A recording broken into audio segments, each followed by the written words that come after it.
परीक्षा में सेंधमारी करने वाले माफियाओं ने इस बार धांधली का बिल्कुल नया और हाईटेक तरीका अपनाया है। सिपाही भर्ती परीक्षा की तरह इस बार ना तो प्रिंटिंग प्रेस से पेपर लीक हुआ और ना ही ट्रांसपोर्ट कंपनियों की मिलीभगत रही, बल्कि इस बार परीक्षा की सुरक्षा का जिम्मा संभालने वाली बायोमेट्रिक कंपनी ही खुद धांधली की मास्टरमाइंड निकली। आर्थिक अपराध इकाई के डीआईजी मानवजीत सिंह ढिल्लों ने पटना में इस पूरे मामले का भंडाफोड़ करते हुए बताया कि एईडीओ और सहायक लोक स्वच्छता एवं अपशिष्ट प्रबंधन पदाधिकारी परीक्षा घोटाले में अब तक कुल 35 आरोपियों को गिरफ्तार कर जेल भेजा जा चुका है। आइए आपको सुनाते हैं डीआईजी मानवजीत सिंह ढिल्लों का वो पूरा बयान। सबसे पहले आपको जानकारी हम लोग देंगे जो बिहार लोक सेवा आयोग की 2 परीक्षाएं जिनका अनुसंधान की जिम्मेवारी आर्थिक अपराध इकाई को दी गई है, क्योंकि आप लोग सभी अवगत हैं कि विगत कुछ वर्षों से जो आयोगों के द्वारा विभिन्न प्रतियोगिता परीक्षा में जो भी धांधलियां हुई हैं या लीक हुए हैं उनकी जिम्मेवारी आर्थिक अपराध इकाई को दी जाती रही है। इसी क्रम में बिहार लोक सेवा आयोग के द्वारा मार्च में 2 परीक्षाओं का आयोजन किया गया था।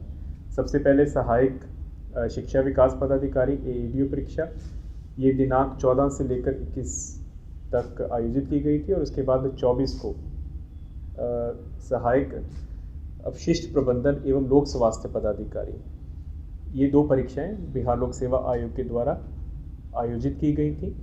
परंतु दोनों में व्यापक धांधलियों की जब खबरें आई थी तो उसके पश्चात एक विशेष जांच दल का पहले गठन किया गया था आर्थिक अपराध इकाई में, और ये दोनों परीक्षाएं रद्द भी हुई। ये जो 2 परीक्षाएं हैं इसमें जो अभी तक का अनुसंधान है, इसमें एक नई अपराध शैली हम लोगों के समक्ष आई है। जो पहले की परीक्षाएं थी उसमें हम लोगों ने देखा था कि ज़्यादातर जो लॉजिस्टिक्स के चेन होते हैं, जैसे प्रिंटिंग प्रेस, हमारे सिपाही भर्ती वाली परीक्षा में वहाँ के कर्मी इन्वॉल्व थे, वो परीक्षा माफियाओं के साथ मिले हुए थे। कुछ परीक्षाओं में इन्होंने जो ट्रांसपोर्ट कंपनियाँ थीं उनके कर्मियों को इन्वॉल्व करके पेपर निकाले थे। इसमें एक नई अपराध शैली के माध्यम से धांधलियों को अंजाम दिया गया। इसमें जो बायोमेट्रिक कंपनी जिसके साथ बिहार लोक सेवा आयोग का इकरारनामा हुआ था बायोमेट्रिक वेरिफिकेशन के लिए, और इन दोनों परीक्षाओं में एक ही बायोमेट्रिक कंपनी थी, messrs Sai educare private limited करके, जो कि जयपुर राजस्थान बेस्ड है। इसके निचले कर्मियों के नहीं बल्कि बहुत ऊपर तक जो इनके ज़िला कोऑर्डिनेटर थे, इनके जो ज़िला सुपरवाइज़र थे, उनकी एक्टिव संलिप्तता से ये जो परीक्षाएं हैं इन दोनों में धांधली हुई। इस क्रम में पहले तो एक केस दर्ज हुआ था मुंगेर में, उसके बाद जैसे जैसे परीक्षाएं आगे बढ़ी तो कुल 8 केस दर्ज हुए, जिसमें से 5 केसेस का अनुसंधान आर्थिक अपराध इकाई के द्वारा एईडीओ परीक्षा में, और जो अपशिष्ट प्रबंधन की परीक्षा है इसमें 1 केस का अनुसंधान, उसमें एक ही केस प्रतिवेदित हुआ श्री कृष्णपुर थाना में, जिसका हम लोग अनुसंधान कर रहे हैं। जो एईडीओ परीक्षा के संबंधित केसेस दर्ज हुए हैं 5, ये मुंगेर ज़िला, हाजीपुर ज़िला, बेगूसराय ज़िला, नालंदा ज़िला और नवादा ज़िला से संबंधित हैं, और इसमें अभी तक कुल मिला के 35 अभियुक्तों को गिरफ्तार करके न्यायिक हिरासत में भेजा गया है। और जो सहायक लोक स्वास्थ्य एवं अपशिष्ट प्रबंधन की परीक्षा जो केस हुआ था श्री कृष्णपुरी थाना में, उसमें 2 अभियुक्तों को अभी तक गिरफ्तार करके जेल भेजा गया है। इसमें जो अपराध शैली ये रही कि जो messrs Sai educare private limited के साथ इकरारनामा हुआ था उसकी शर्तों का व्यापक उल्लंघन हुआ। पहली शर्त ये थी कि जितने भी बायोमेट्रिक कर्मी हैं उनका प्रॉपर बैकग्राउंड चेक करके ही उनको नियोजित किया जाए, क्योंकि कोई क्रिमिनल हिस्ट्री है कि नहीं है, इसका उल्लंघन हुआ।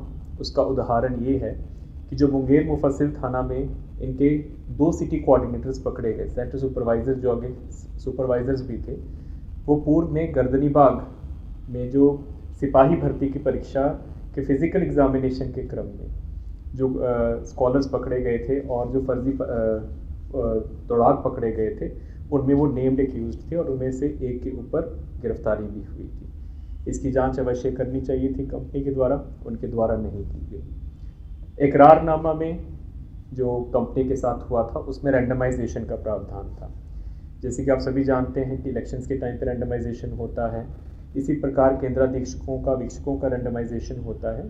तो इसमें भी यही था कि जो भी कंपनी के द्वारा कर्मियों को नियोजित किया जाएगा उनको रेंडमाइज किया जाएगा, ताकि लास्ट मोमेंट पे कौन कर्मी किस परीक्षा केंद्र पे जा रहा है इसकी जानकारी उनको पूर्व में ना हो, वो किसी के साथ संपर्क ना कर पाए।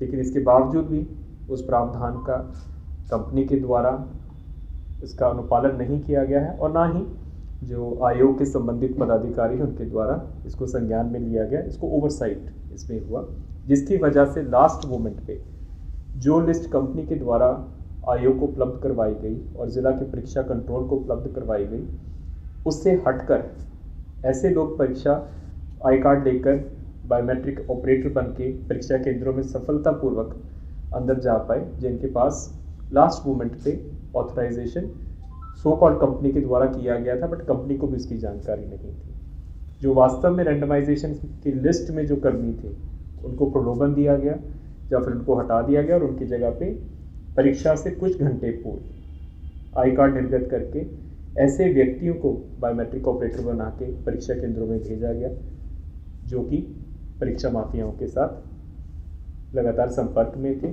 संलिप्तता उनके प्रकाश में थी। तीसरा, जो बिहार लोक सेवा आयोग का एग्रीमेंट हुआ मेसर्स साई एजुकेट के साथ, उसमें ये एक क्लॉज था, प्रावधान था कि जो भी कर्मी बायोमेट्रिक या जैमर का काम करेंगे, जैमर की कंपनी अलग थी, मेसर्स ECI लिमिटेड थी, उनको ये डिक्लेयर करना था कि कोई भी कर्मी या उनका निकटतम संबंधी जो है वो इस परीक्षा में खुद कैंडिडेट नहीं है। ये इकरारनामा की शर्त थी। उसके बावजूद भी जो हमने 35 अभियुक्त पकड़े हैं, इनमें से लगभग, अगर परीक्षार्थियों को छोड़ दें, जो बाकी अभियुक्त हैं, जो इनके सिटी कोऑर्डिनेटर्स हैं, जो बायोमेट्रिक ऑपरेटर हैं, लगभग 80% लोग खुद इस परीक्षा के परीक्षार्थी थे, क्योंकि ये परीक्षा 1 सप्ताह तक चलनी थी। किसी न किसी केंद्र में वो स्वयं परीक्षार्थी थे, तो इसका व्यापक उल्लंघन हुआ, इसका किसी ने संज्ञान नहीं लिया, इसको चेक नहीं किया गया।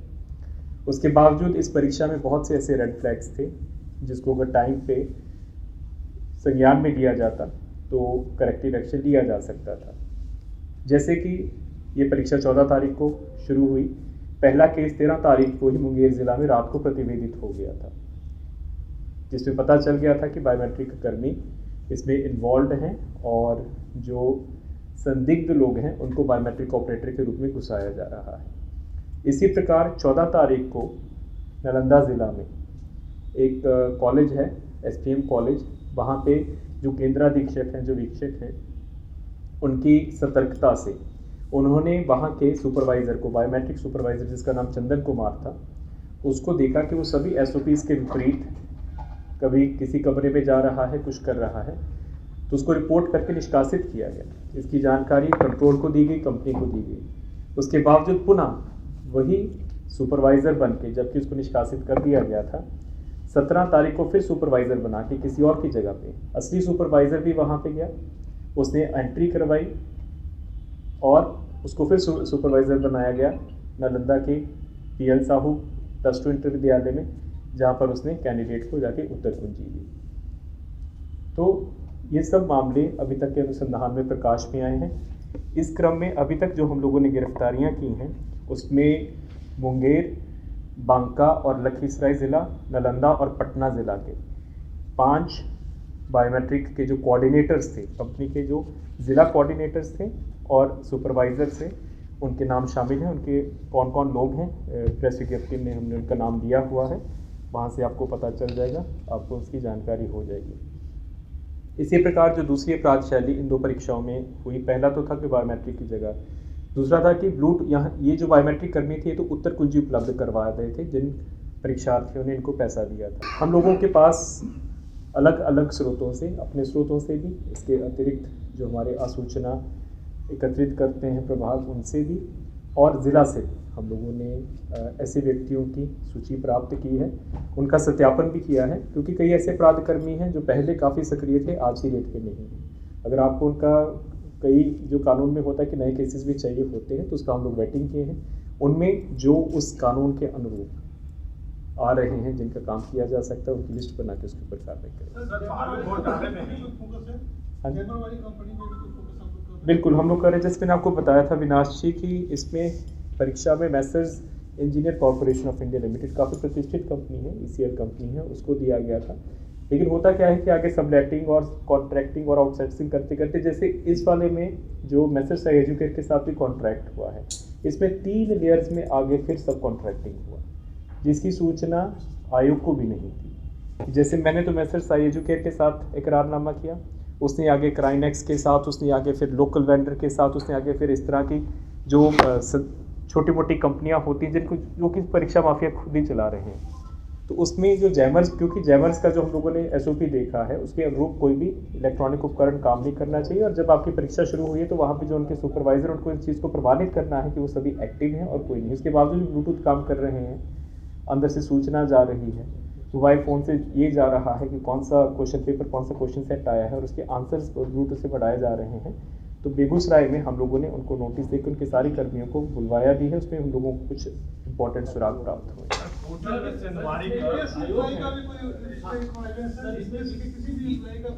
ये अभी अनुसंधान का पार्ट है, क्योंकि अभी हम लोगों को जो शुरुआत की है, हम लोगों ने कंपनी से शुरुआत की है।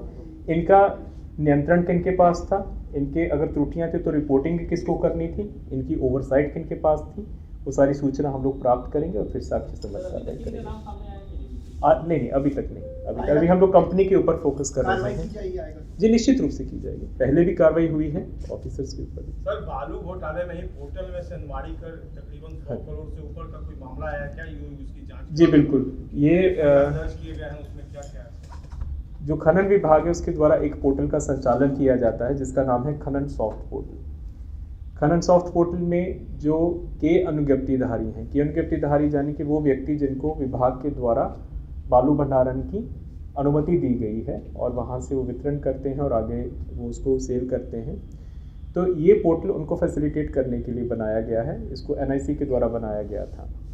आपको सभी को जानकारी होगी कि विगत वर्ष हम लोगों ने एक व्यापक अभियान चलाया था, जो कि इस साल भी हम लोग चलाएंगे। अभी 15 जून से जो फ्लड सीज़न है उसके बाद आपका जो पूरा माइनिंग की एक्टिविटी है, इंक्लूडिंग जिनके पास लाइसेंसेस, वो बंद हो जाते हैं। तो उसके बाद हम लोगों के लिए आसानी हो जाती है पता करने के लिए कि भंडारण कहाँ पे हो रहा है।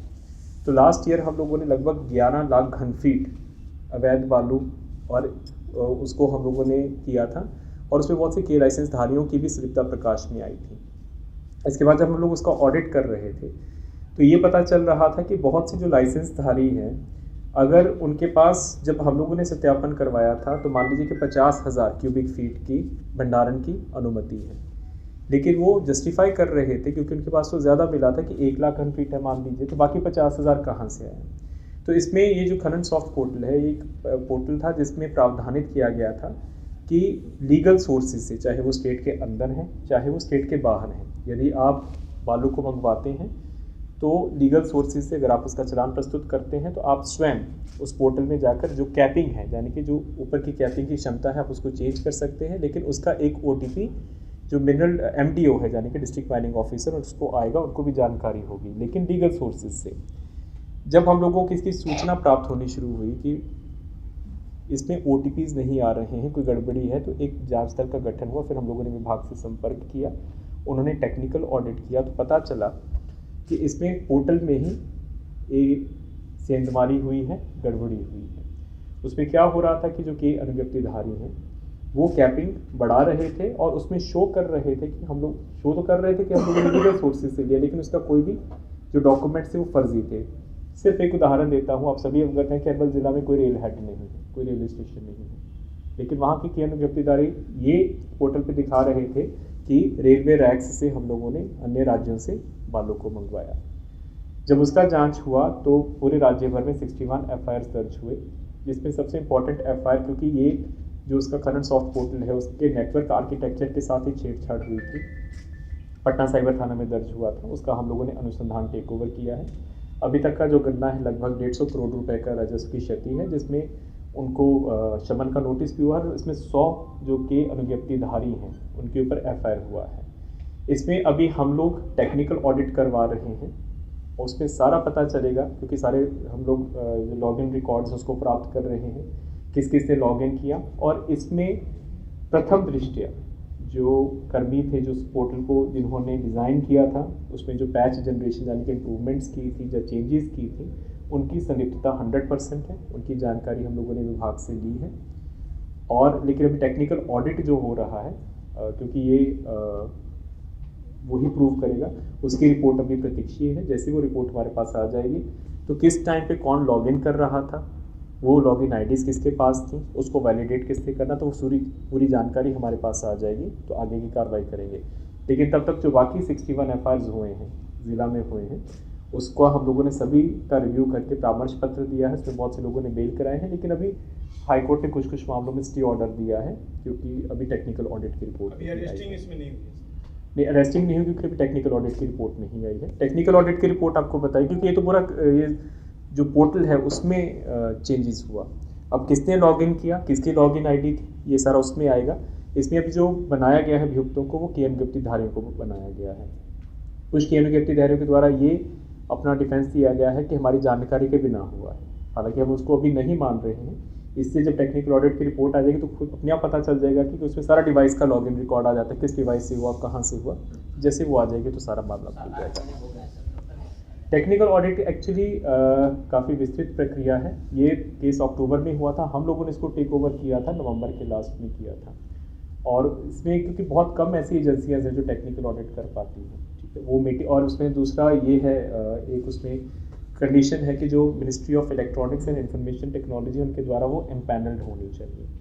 तो इसमें 2 प्रकार टेक्निकल ऑडिट हो रहे हैं। विभाग अपने स्तर से बेल्ट्रॉन से करवा रहा है, जो कि लगभग 2 महीने से चल रहा है। उसमें अभी तक रिपोर्ट नहीं आई है। और हम लोग भी बेटी इम्पैनल्ड एजेंसी, जिसका भी हम नाम नहीं बताएंगे ताकि कोई उनको अप्रोच नहीं करे, उनके माध्यम से टेक्निकल ऑडिट करवा रहे हैं। लेकिन इसमें समय लगेगा, लेकिन जल्दी हो जाएगा। जैसे ही हो जाएगा तो सारा इसका जो मॉडस ऑपरेंडी है वो खुल जाएगा। कि जब जैमर का काम दिया गया था, तो जैमर का मतलब है कि कोई भी इलेक्ट्रॉनिक उपकरण उस परिधि में काम नहीं करेगा। जब जैमर की व्यवस्था होगी तो उसमें हमको पता चला कि इसमें जैमर के कर्मियों की भी मिली भगत रहती है। वो जानबूझ के इस प्रकार से जैमर इंस्टॉल करते हैं कि कुछ एरिया को वैक्यूम एरिया छोड़ देते हैं, तो वहाँ पे जाके इलेक्ट्रॉनिक सिग्नल्स आते हैं और ब्लूटूथ और मोबाइल का ऑपरेशन होता है। तो इसमें भी हम लोगों ने आगे कार्रवाई की है और जो दोनों कंपनियां हैं उनसे हम लोग जानकारी प्राप्त कर रहे हैं। ये एक निरंतर चलता हुआ अनुसंधान है। इसमें परीक्षा कैसे निकली, क्वेश्चन पेपर्स कैसे निकले, कहाँ पे सॉल्व हुए, उसके संबंध में हमारी एसआईटी के पास महत्वपूर्ण सुराग आ चुके हैं। लेकिन क्योंकि उसको सार्वजनिक अभी नहीं किया जा सकता है, बहुत जल्दी उनके ऊपर कार्रवाई करेंगे और बाकी भी जो इसमें षड्यंत्र हुआ है उसका हम लोग पर्दाफाश करेंगे और समय पे आपको जानकारी देंगे। जो इन 2 परीक्षाओं में अब जो धांधलियाँ हुई और जो अपराध शैलियाँ अलग ये हुई हैं, उसके आधार पर हम लोगों ने एक तो जो Messrs Sai educate private limited है, जिसके कर्मी सबसे ज़्यादा इन्वॉल्व रहे थे, उसको ब्लैकलिस्ट करने के लिए हम लोगों ने औपचारिक रूप से प्रस्ताव भेज दिया है आयोग को, और बाकी आयोगों को भी संबंध में सूचना दी है कि इसको दोबारा किसी भी प्रकार से नियोजित नहीं किया जाए। और बिहार लोक सेवा आयोग के द्वारा इंटरनल इंक्वायरी में भी इसके विरुद्ध आवश्यक कार्रवाई की जा रही है। अब आप सभी अवगत हैं कि जो निकट भविष्य है इसमें बहुत इंपॉर्टेंट परीक्षाएं होने भी जा रही हैं। नीट की पुनः परीक्षा हो रही है 21 जून को, अभी 14 जून को बंदी क्षेत्र की परीक्षा है, 28 जून को सिपाही भर्ती की परीक्षा है और भी विभिन्न आयोगों की परीक्षाएं हैं।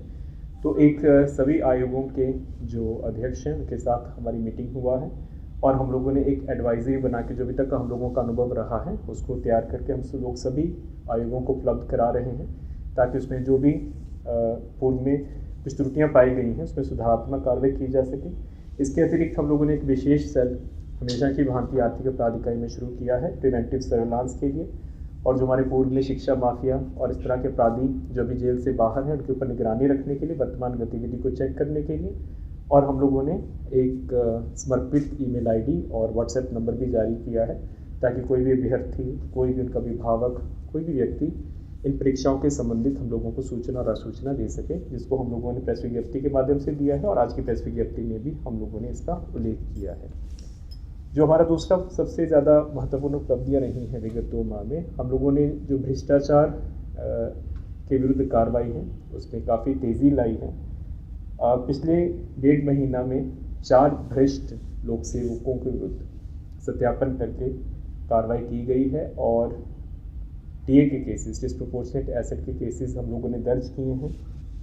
इसमें सबसे पहले माह मई में अमरेंद्र कुमार जो कि ज़िला अवर निबंधक थे सुपौल थे, लगभग 65.08% डीए की गणना करके केस किया गया है।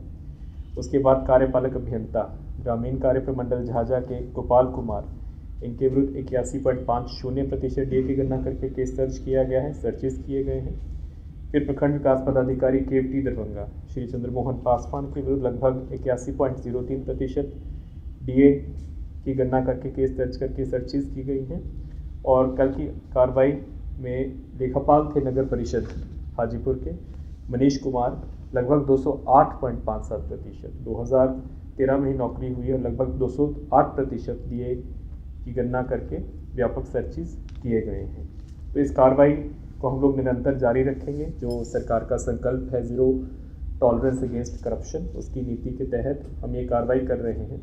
इसी कार्रवाई में हम लोगों ने एक नवाचार किया है। ये हमारी एक मीटिंग हुई थी जिसमें मुख्य सचिव महोदय का निर्देश प्राप्त हुआ था कि कुछ ऐसे विभाग हैं जहाँ पर भ्रष्टाचार की व्यापक शिकायतें आती हैं, तो एज ए पायलट जो भूमि एवं राजस्व सुधार विभाग है, वहाँ पर हमारे यहाँ से 3 ऑफिसर्स को हम लोगों ने प्रतिनियुक्त किया है। वो विभाग में ही बैठे हैं और जो विभाग अध्यक्ष हैं उनके सहयोग से सत्यापन की कार्रवाई चल रही है। जो भ्रष्ट लोक सेवक हैं उनको हम लोग चिन्हित करेंगे, उनके विरुद्ध साक्ष्य जुटाएंगे और जो भी कानूनी कार्रवाई बनती होगी उसको किया जाएगा। यदि यह प्रयोग सफल रहता है तो भविष्य में और भी कुछ ऐसे लाइन डिपार्टमेंट्स रहते हैं जहां पर भ्रष्टाचार का स्कोप ज़्यादा होता है, तो इसको वहां पर भी रेप्लिकेट किया जाएगा। इसके अतिरिक्त अभी एक जो नई चुनौती उभर के आई है संगठित आर्थिक अपराध की, ऑर्गेनाइज्ड इकोनॉमिक क्रिमिनल्स की। बड़े बड़े सिंडिकेट्स बन गए हैं। अगर आप इसको देखें, परिभाषा में जाएं तो लगभग हर चीज़ का एक आर्थिक आयाम हो गया है, चाहे कोई भी संगठित अपराध हो। तो हम लोगों ने एक विशेष संगठित अपराध शाखा, एक अलग से ब्रांच बनाई है आर्थिक अपराध इकाई में, और अभी कुछ ही दिनों में आप उसकी कार्रवाई देखेंगे कि व्यापक कार्रवाई इसमें करेंगे भी।